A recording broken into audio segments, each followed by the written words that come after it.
From Built It Productions, it's The Great Creators. Conversations about creativity with some of the most celebrated actors, musicians, and performers of our time.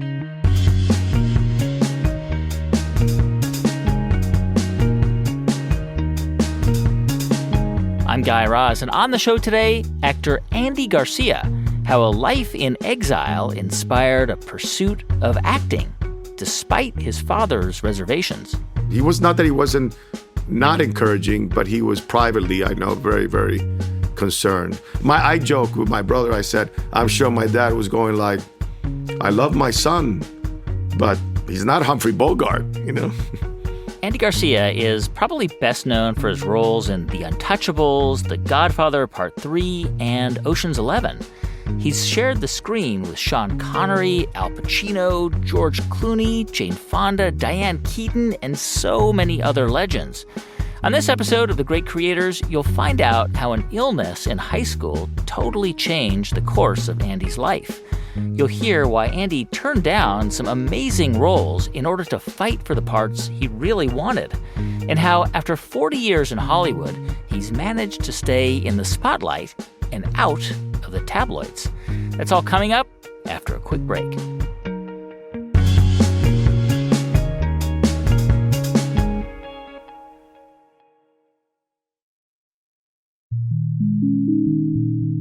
Andy Garcia was born in Havana in 1956, right in the middle of the Cuban Revolution. The government would fall before his third birthday, ushering in the beginning of Fidel Castro's regime. Of course, Andy was too young to understand the history he was witnessing, but he does remember snapshots of his early life.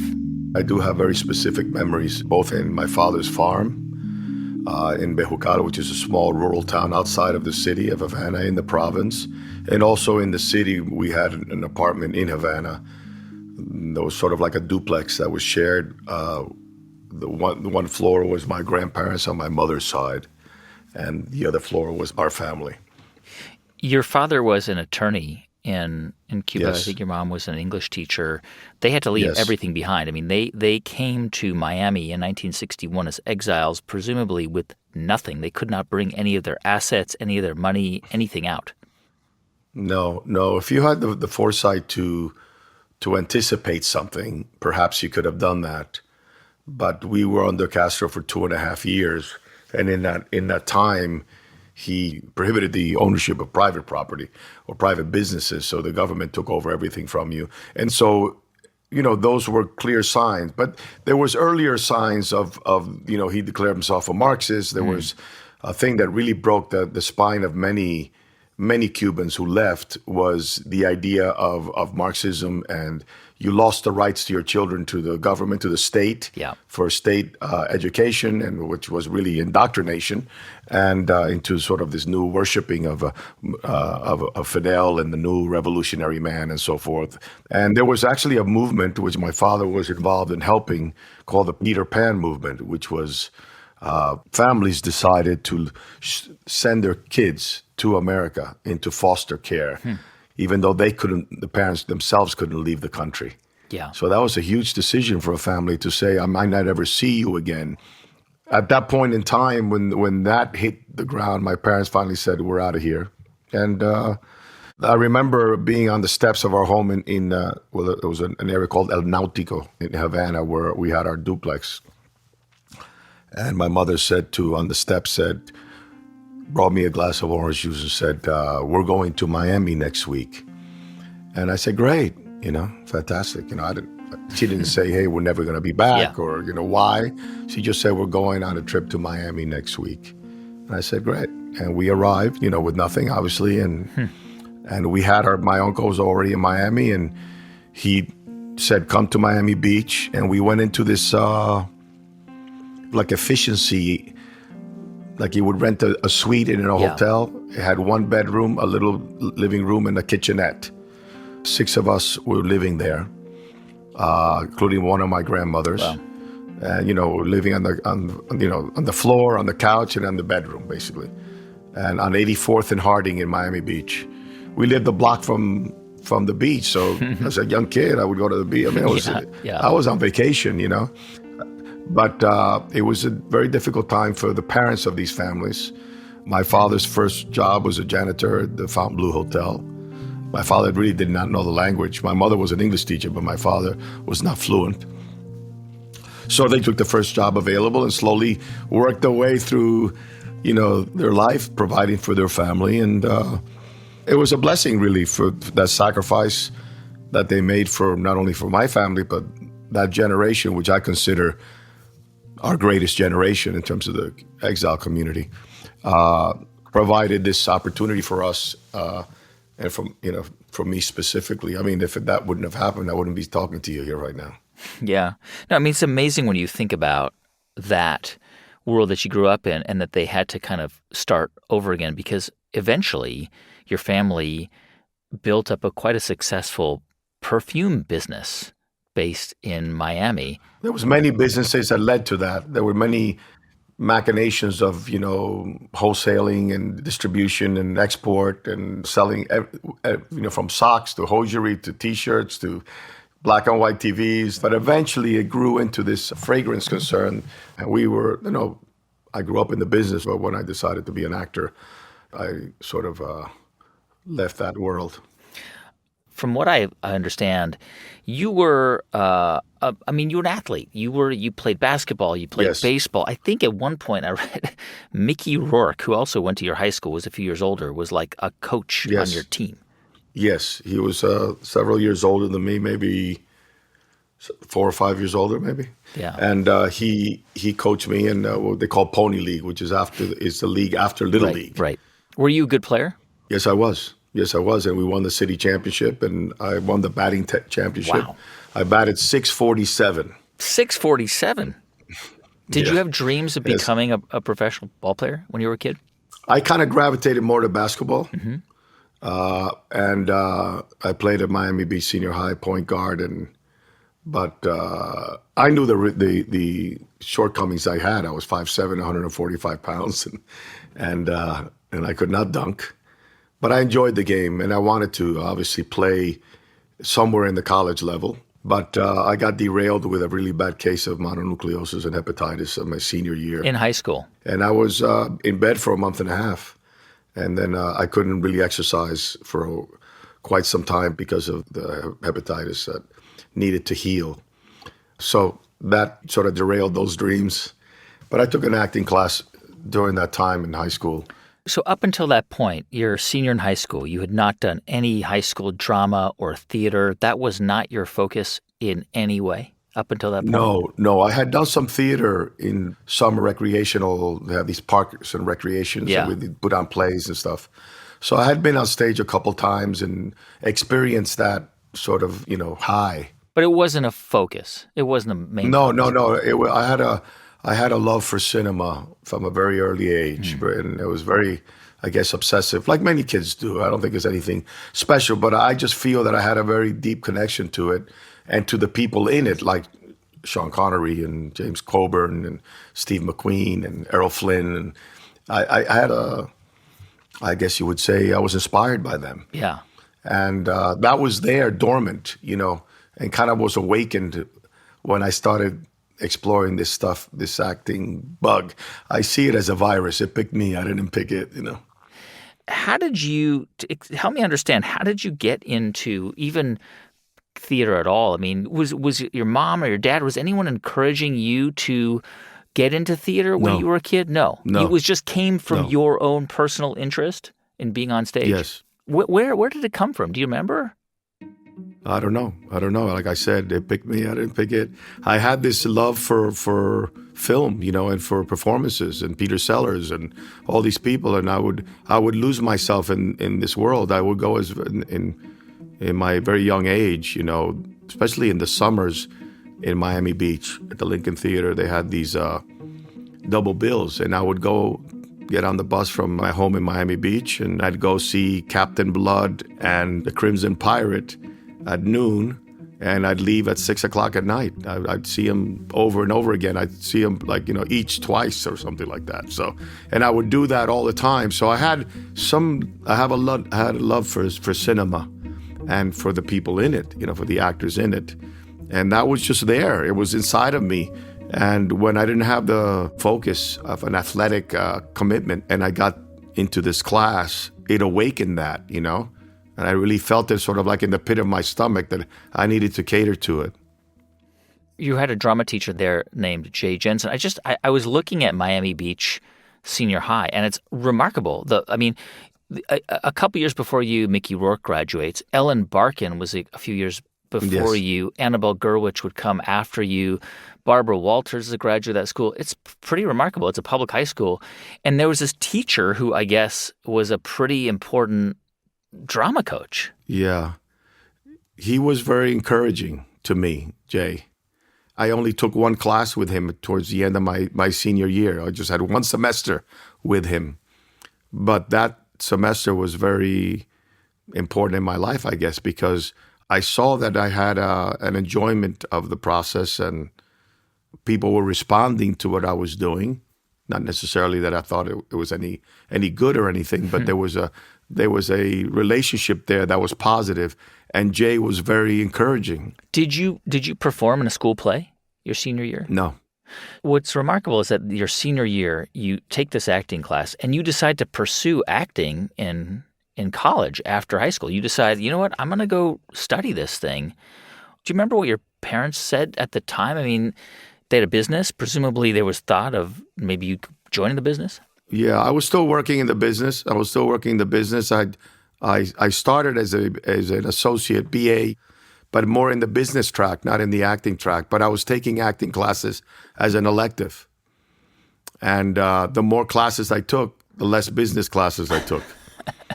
And the ones I was taking, I was not doing very well in. What was it about performing and about acting that spoke to you? What do you remember about it that just connected with you? I guess it's sort of like a high, you know? The process was fascinating to me. The more I studied it and the more I realized the levels of the craft that you had to understand and get good at. And also the fact that as an actor, I needed to hit 95% of my free throws. Yeah. And when I started, I was only hitting 30%, you know? Yeah. So there was a challenge also to say, this is something I love and I'm stimulated by, but if I'm going to do it and have this dream of doing it as a career, I need to figure this thing out. And I didn't know how to make a career. I mean, there's people in college that have insight to what you do when you leave college and where do you go. And we went to audition for summer stock and that was a disaster. Never got hired. And, you know, you're in a big dark room with people you don't see and you do your audition and they say, thank you. And that was it, you know, you walk off. And so there was a calling and a passion for it from me. But the road was very rocky because there was a lot of rejection. Now, I must say there was moments in college, you know, plays that I did in college, which I really locked into.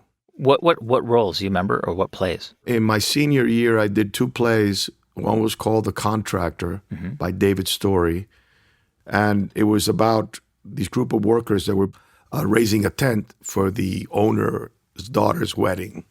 You see the two different social classes, you know. And in the play, we actually erected a tent and then take it down physically ourselves during the course of the play.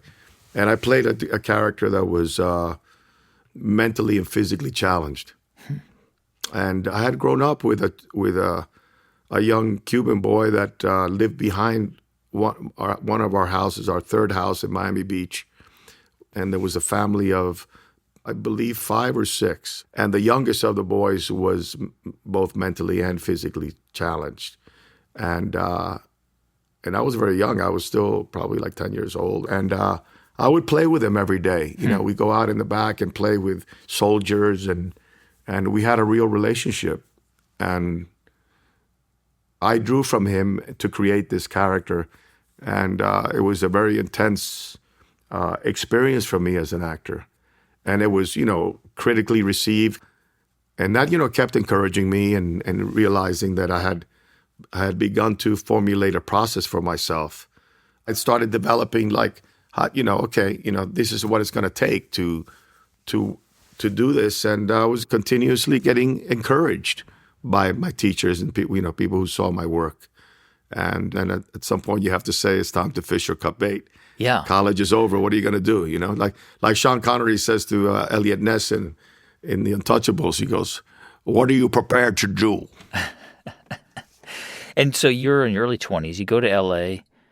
to pursue a career in acting. What did your parents say? It was difficult for them. It was very difficult. Because they knew we had started this business that was flourishing, and my brother and I and my father. And I have a very bright future ahead of me in that business.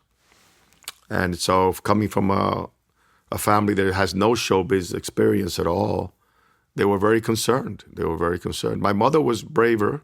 She was like, let him go. If you break a wing, come back and heal, but he's got to go. My father was like going around privately in his own anguish saying, I can't believe my son is leaving. You know, I've trained him for 20 years, you know, and he was very concerned. He was not that he wasn't not encouraging, but he was privately, I know, very, very concerned. I joked with my brother. I said, I'm sure my dad was going like, I love my son, but he's not Humphrey Bogart, you know. When we come back in just a moment, how Andy went from waiting tables in Beverly Hills to making dinner with Francis Ford Coppola. Stay with us. I'm Guy Raz, and you're listening to The Great Creators.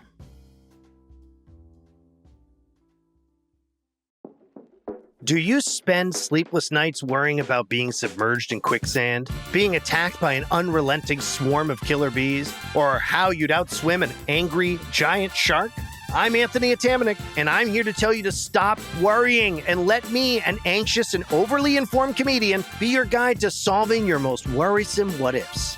Don't Panic, a new comedy podcast from Wondery, leans into our most absurd anxieties and diffuses them with humor and actual advice for how to deal should you find yourself facing your fears. You'll laugh, learn, and possibly sweat profusely. Enjoy Don't Panic on the Wondery app or wherever you get your podcasts. You can listen to Don't Panic early and ad-free on Wondery Plus. Join Wondery Plus in the Wondery app or on Apple Podcasts.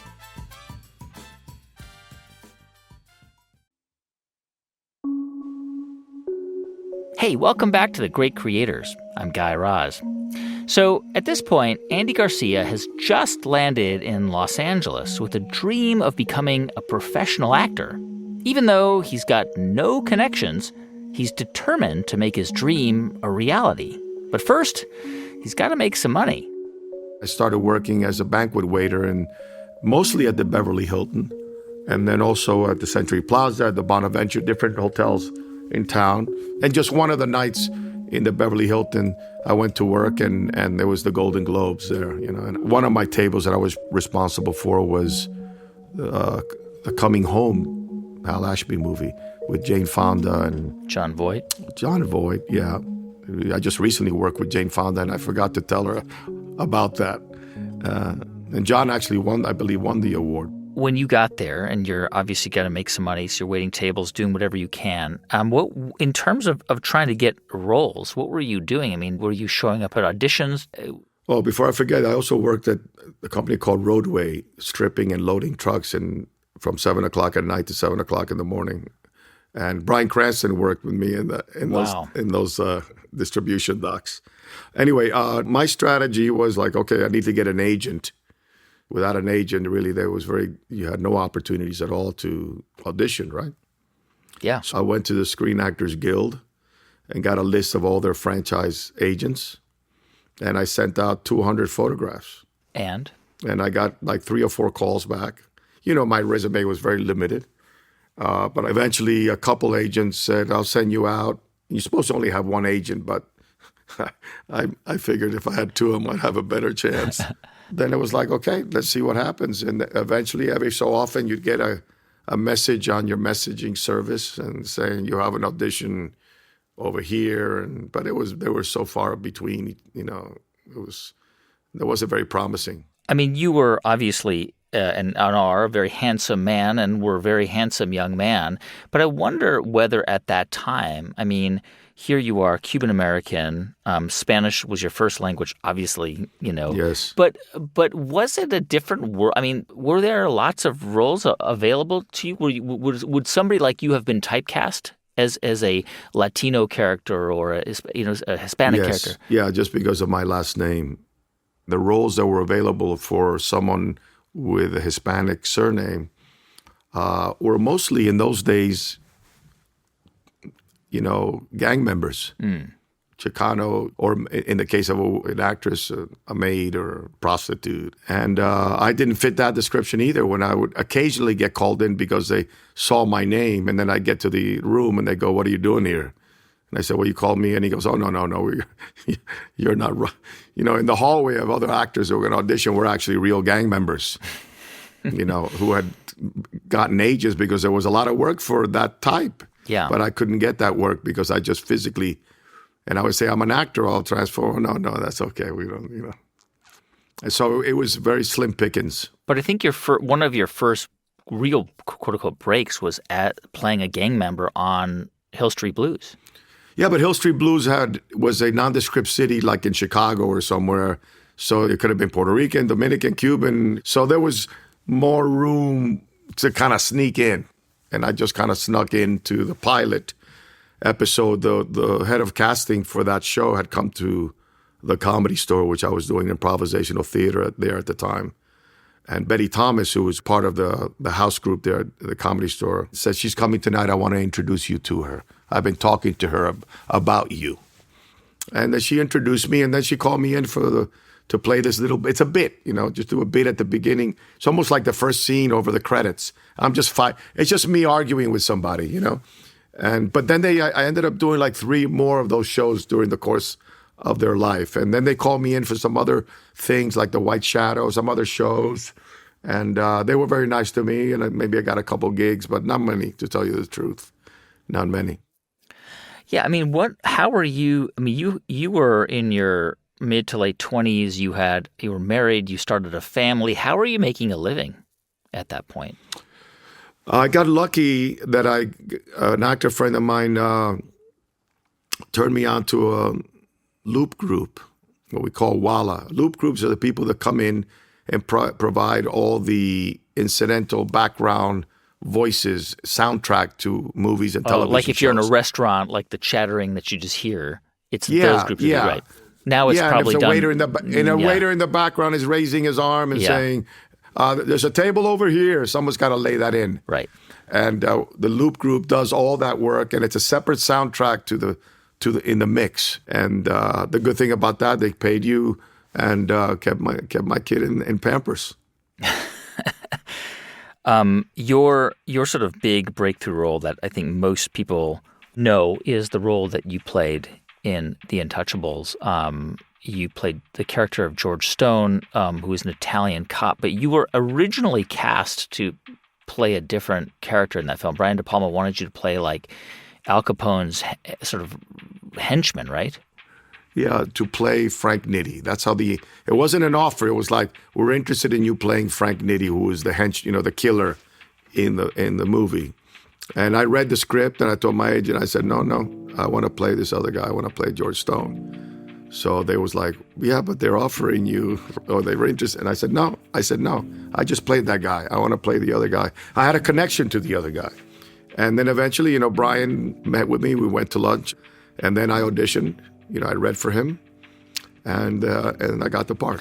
This was a really major breakthrough role for you, playing George Stone. Yes, it was. He's sort of this young Italian cop in Eliot Ness's group, The Untouchables, which goes after Capone. You did not have that much screen time, but you were really that role. You got a lot of attention for that role. Roger Ebert. I mean, lots of great reviews for that role. There's a famous scene, by the way. Everybody should watch it. It's inspired by Battleship Potemkin, right? The stroller going down the stairs in that movie. Yes. And you land under the baby carriage and you shoot the bad guys. but also just a great scenes with Sean Connery. You know, he's sort of this older Irish character, right? And you go after him, you lay into him. Well, you know, can you imagine if I have had an opportunity to work with Sean Connery, who was my childhood hero? I said, I said to myself, Frank Nitti doesn't have any scenes with Sean Connery, you know. Yeah. At least with this other part, I'm there with him and get to engage with him. And he was fantastic. He was, he was a consummate actor and pro and ready to go. And you had to be ready to go with him, you know, because he was ready. He came ready. And this was a good guy role. You weren't playing a bad. You were playing a good guy, an Italian cop. How did you become that character? What do you remember about becoming that character? Well, at the core, he was the son of a first-generation immigrant, just like myself, you know. Yeah. So I understood someone with a father that had to learn the language and had to make their way in America, just like my parents did. And I dedicated a lot of things in the movie to moments and people in my life. That role turned you into a Hollywood star. You became that would be the beginning of a career as a quote unquote leading man in Hollywood. First of all, when that film came out and you became a star, really overnight from that film, how did your family react? I mean, your father was skeptical, a little nervous about you going to Hollywood. They must have been incredibly proud at that point. Yes, of course, and relieved, you know, and relieved. No, by then they had seen, that my career was moving along, and I was providing for my family. I was working, the Loop Group, which was an incredible experience. I have no regrets about that, but they saw the fruits of my labor already beginning to formulate even greater. And of course, that film had an international success, which if you have a role like that in a movie like that and had the opportunity to have some moments in the movie that became somewhat iconic in the film history, you know, that sequence that Brian developed with the stroller, even though it was a homage, he still had to figure that sequence out. Yeah. There are other iconic moments in that film, including the horseback scene, and others, including the scene where Al Capone kills that guy with a baseball bat. But incredible. Yeah. But I wonder. I mean, you would go on. We're going to talk about some of your other roles. You go on to play even bigger parts, greater roles, and I wonder. I mean, working with people like Sean Connery or Kevin Costner, or the other actors you worked with on that film. David Mamet's script, Brian De Palma as a director, that I have to imagine that just being around those actors and people forces you to become better at what you do. Like it actually makes you better. And then you become better for the next role. Do you remember how that happened? Listen, you got to be ready to go when the opportunities arise. You stay in the game long enough and you prepare yourself, in this case as an actor, and finally, a little opportunity creeps open, and you're like a bull coming out of the chute in a bull ring. You know, you are hired to deliver, and the boards like the stage, are the great equalizer. Your reputation might precede you, but once the scene is on, your responsibilities are your responsibilities. You're there to take care of your character, your place in the story, achieve the objectives of the scene. And if that means that you have to step up and challenge Sean Connery face to face, that's what you got to do. After that film came out, do you remember how it began to change the trajectory of your career? I mean, did the roles start coming out at Fast and Furious? Yes, because the movie was an international success. All of a sudden, as an actor, you're just not an actor that some people like and you can do good work, but you somehow become another notch in the marketing wheel for a studio or for a producer now you're someone that people will know in Italy or know in France or know in America because you were that person in that movie. Yeah, I mean, and your next kind of iconic role would really sort of cement your place among the stars. You were cast in Godfather Part III as Vincent Mancini, the nephew of Michael Corleone, and this was a massive role. I mean, your face was on the billboards. You were working with Coppola. You're working with Pacino. How did you begin to even prepare for that role? Well, The Godfather Part I, when it came out, it was 1972, right? That was my last year in high school. And that movie turned my life around. That was the movie that said to me, it's unbelievable. This is what I want to do with my life. That's privately. Never told anybody that.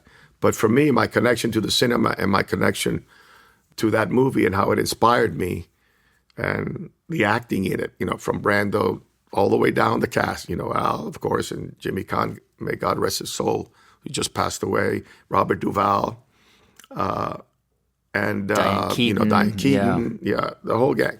And all the other supporting characters in the piece were extraordinary. Yeah. That movie turned my life around, and in my inner soul, I felt a certain connection to this movie in a way that drove me. So I've been preparing for that. I was preparing for that role all my life, really, all my artistic life. Yeah. I finally got a chance to meet Francis for the movie, just a general meeting. I flew in for it. In the meantime, he had been screen testing actors through the summer. And I kept saying to my agent, why can't I just go in and read? I'm going to lose the part because I'm not going to be able to read. So I met him, and Francis is like meeting Zeus, That's you have all these great directors in the Mount Olympus. Yeah.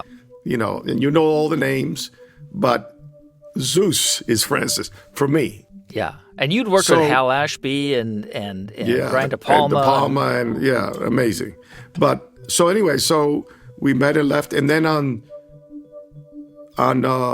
Labor Day weekend on a Thursday morning, I get a call.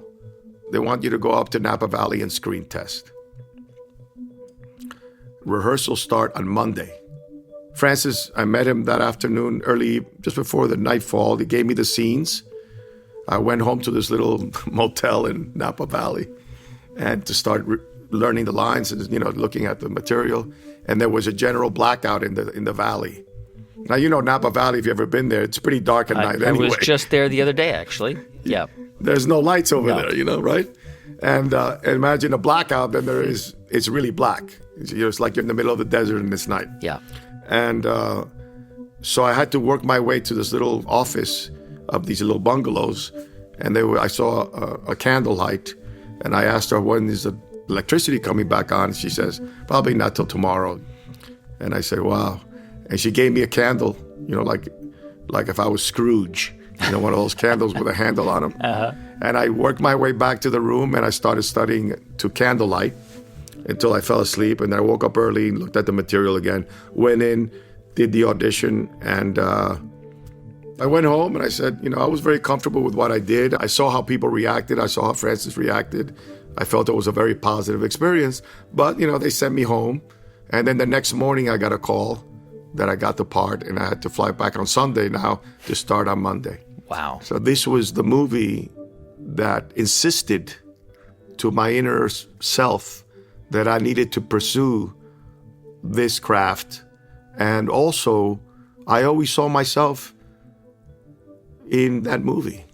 Yeah, I mean, I read a story that you told about Mario Puzo, the writer, the man who wrote The Godfather, wrote screenplays with Francis Ford Coppola, that you had met him at a luncheon while you were filming Godfather 3, and you asked him about your character, and he said, well, he's a little bit like Sonny, he's a little bit like Fredo, he's a little bit like Michael, he's a little bit like Vito. Is that what he said to you? It was that weekend we were rehearsing in Napa, and Francis would always cook for us at night. And I was in the kitchen with Francis. I said, do you need any help?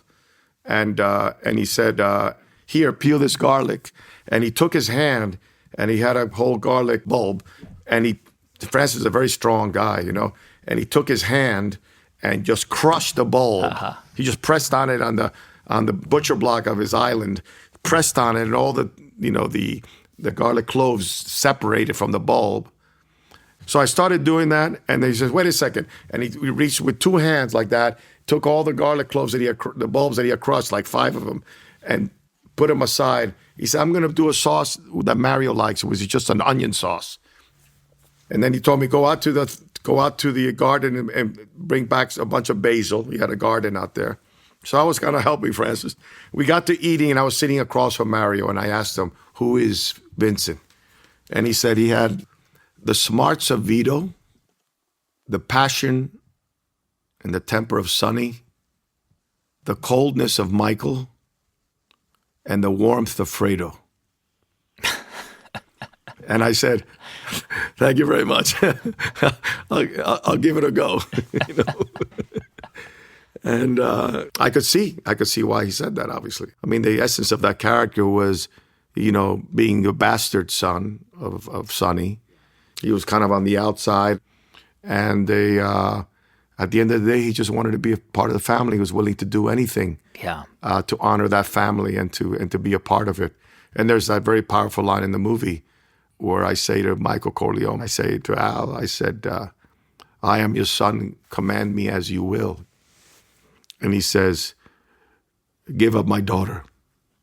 That's the price you pay for the life you choose. Mm. I mean, can you write anything better than those two exchanges? You know? And so that was the essence of that, you know, his total devotion to the family, and he'd take a bullet for Michael in 2 seconds.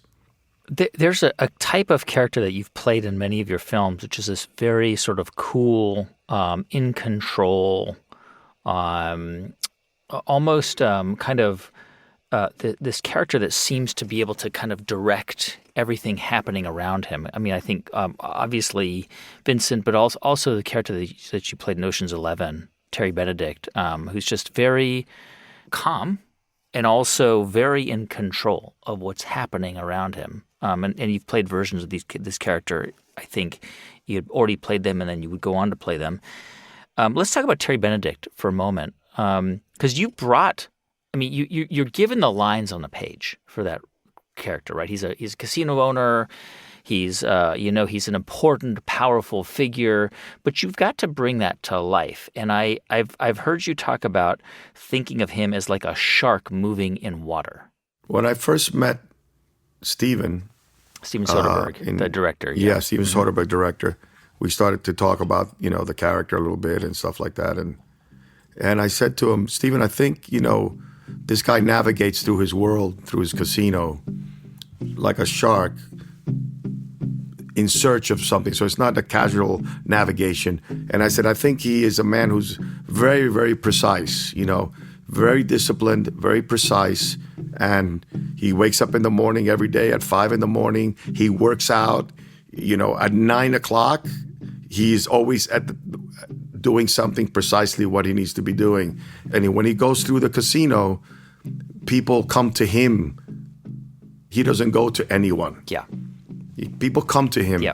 And they know he's coming through that hallway. Yeah. At 9:05, he's coming down the hallway, and there's a guy with an envelope. Good morning, Mr. Benedict. Here's the report from last night.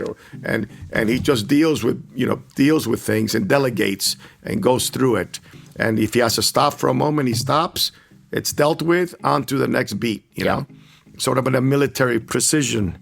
And Steven said, great, let's do that. You know, and that was it. That was the extent of our rehearsal. And for Terry Benedict, it's not so much about that Danny Ocean was stealing his gal. You know, it was more about he's stealing my money. He's a narcissist, you know? Yeah. So in his mind, it's like there's always another gal, but you took my money. When we come back in just a moment, Andy talks about how his early experience living in exile still shapes how he navigates life in Hollywood. Stay with us. I'm Guy Raz, and you're listening to The Great Creators.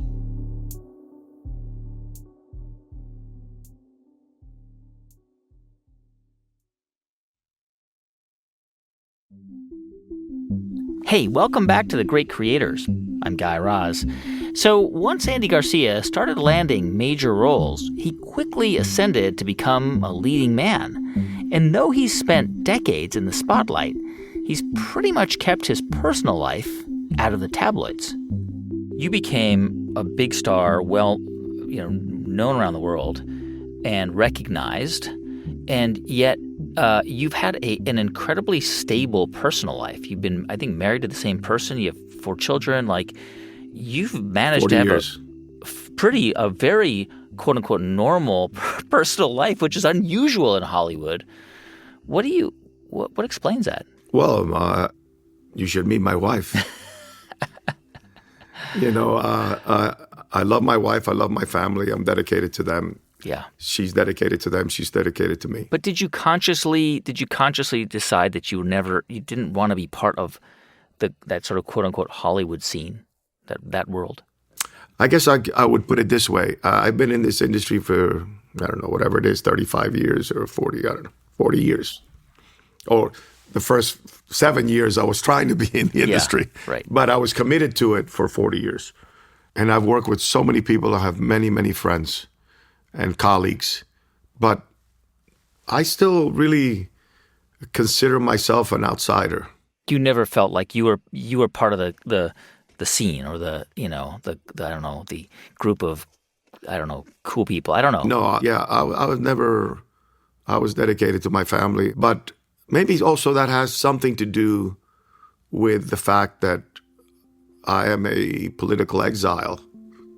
It's hard for people to understand when you leave a country with your family and you come into a country where you don't know the language and you have to assimilate and begin to find your way in kindergarten, in first grade, deal with potential, say, racism, but,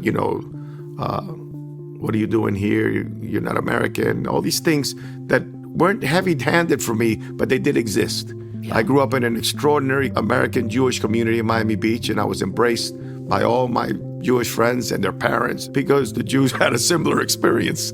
So they identified with our struggle. And so I was very fortunate. But I've always considered myself an outsider, and I still do. I don't go to or necessarily get invited to those parties. Not because I feel they dislike me or anything. I'm just not in that circle, Well, I mean, we've done a deep dive research into your life, and not a single article or nothing. Nobody says anything bad about you. I think that in some ways it's the best of both worlds. You've been able to have a remarkably stable personal life and also create a highly respected career as an actor whose legacy will live on, which is actually the best way to be, I think. Well, it's the way I am. It's the way we roll as a family. My wife is very private, and we've always been consumed with our family and our children.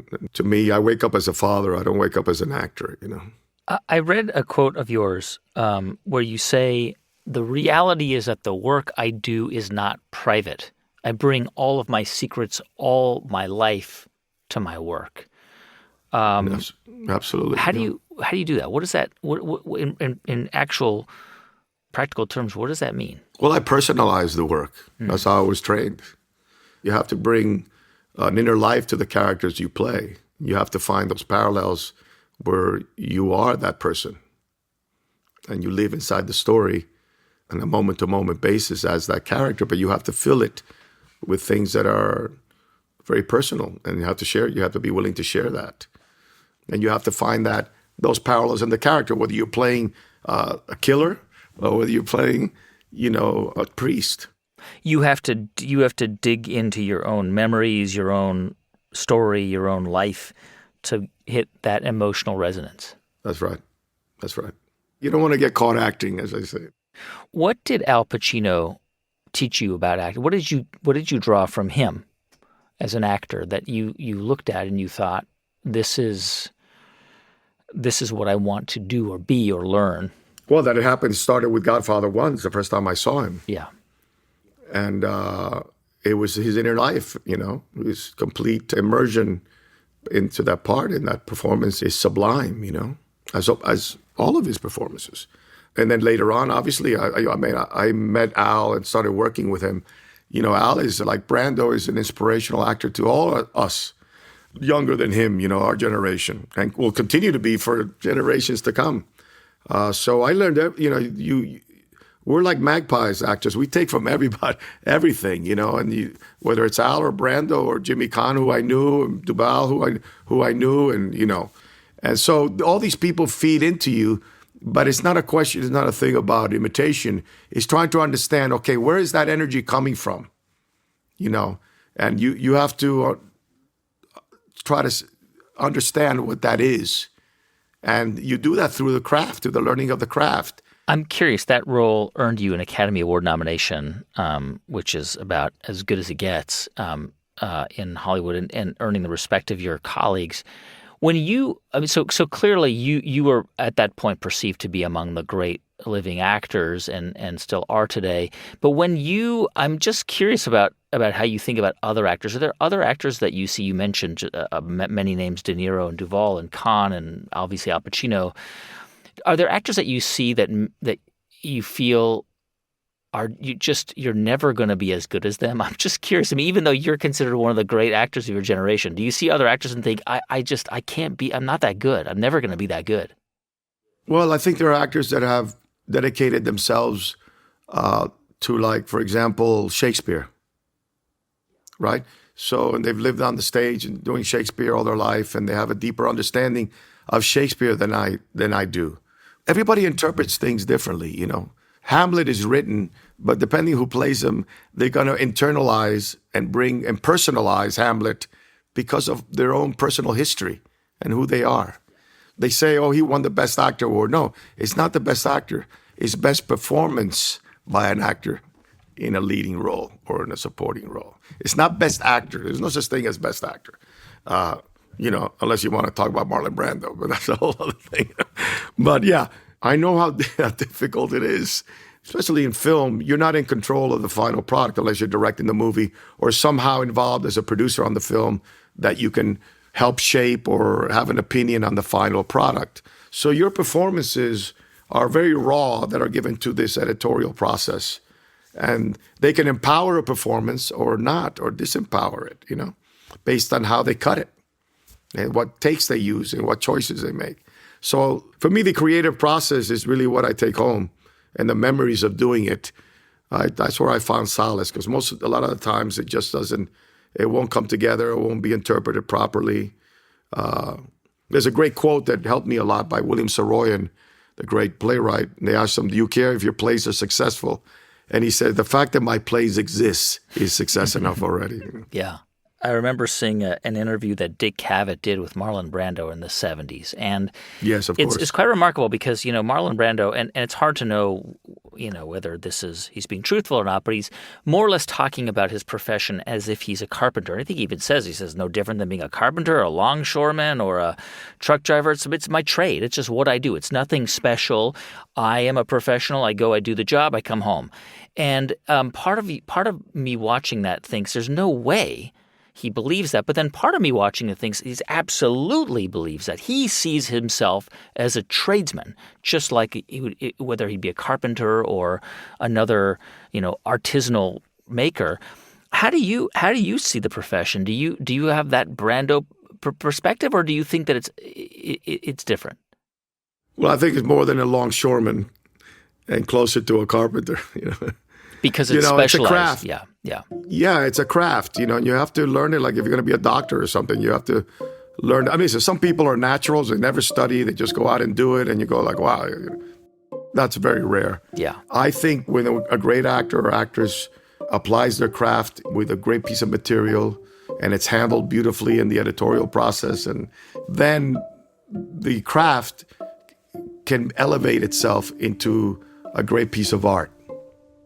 But it starts as a craft, Leonardo da Vinci didn't just grab paint and go paint the Mona Lisa. He had to develop a certain technique, a certain craft, and continue to develop it to get it to the point where he could paint the Sistine Chapel or Mona Lisa and so forth. So it is a craft, How do you tackle this part? You just starred in Father of the Bride, where you play a really overprotective, kind of overbearing traditional father, which is a role that doesn't sound much like you. But of course, you have to bring, as you've said, part of your experience to that character. And then there are roles that you play that are clearly there's more of you in them, like the character that you played in The Lost City, which was a film that you co-wrote, and Emily's story about Cuba, about exile, about the revolution, about having to start again. And the character in that film that you play has to, he owns a club in Havana. He's got to leave and goes to New York and is a dishwasher, initially. How do you – let's talk about those kinds of roles first, the ones that are more like who you are.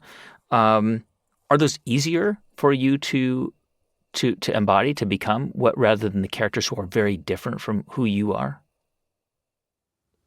You can step into it easier, Maybe you don't have to learn a dialect and, do a kind of a heavy backstory where you have to go like, I don't need to learn to ride a horse in 2 weeks. In the case of The Lost City, that character is me. I could have been that person. That could have been me in that time period. I love music. I developed the story, so the character is sort of like Rick from Casablanca, sort of a person in the middle of this turbulent time, and he's kind of trying to stay apolitical, and he's a man of the arts. He's not a revolutionary, and he's not like his brothers ended up turning out to be. So that's, yes, more closer to my own nature, So it's established that they're closer to home.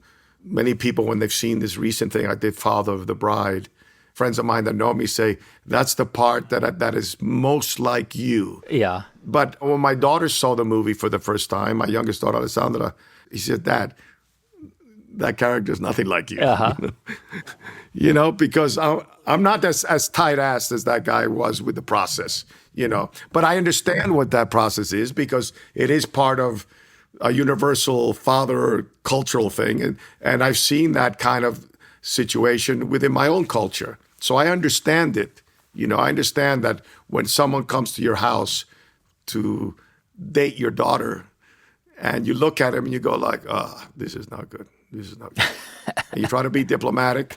And now you're saying, how do I discourage this situation from going on? You can't just waltz in here and marry my daughter without, earning the right to marry her.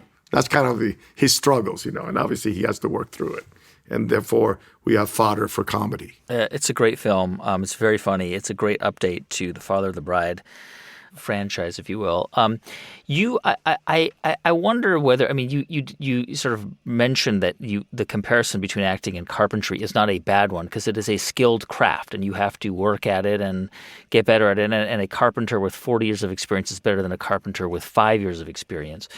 And so I wonder, given that it is a creative pursuit, right, like carpentry or portrait painting, how do you sort of draw from that wellspring of creativity again and again? How do you maintain your sort of ability to stay creative and to find that creative spark to be that carpenter, to refine your craft? Well, I enjoy it immensely, and I enjoy working with actors. I really enjoy working with actors, and playing. I love to play. Sometimes the space you play in can be really elevated and wonderful. Sometimes it's a little difficult because of the dynamics of people that can get in the way of that, or the director has not created a proper space to play. But you always find solace in your fellow actors, and that moment where things are happening and you're creating is why you do it, That moment for us is ours. And for me to live the character is where my joy is. And if you happen to be rolling while we're doing it, fine. And if not, we're still doing it, The most important work that's done for an actor in a film is the work that you do off camera for your fellow actor. That's where the bounce is. You gotta be as generous as possible to your fellow actor, and it's a reciprocal situation. The better the parts, the better the whole, the better the energy that's created. The more I can surprise you, the more you can keep me on my toes. The thing is alive, If it's too pre-designed and it's too premeditated, then it can get very stale. So I get juice out of it. I still get juice out of it, Plus, I still provide for my family doing my craft. When someone comes to my front door of my workshop and needs a table built, I have to build it so I can pay the rent, So I still do. That's actor Andy Garcia. By the way, remember that iconic stroller scene from The Untouchables? It was actually Andy's idea to slide underneath the baby carriage to stop it. And he knew he could pull it off thanks to all those years he spent playing baseball. You can find all the show notes for this episode. Just go to thegreatcreators.com/Garcia. Hey, it's Guy, and I hope you enjoyed this conversation. For more like it, don't forget to subscribe to the channel. And for the audio version, just open up your favorite podcast app, search for The Great Creators, and tap follow.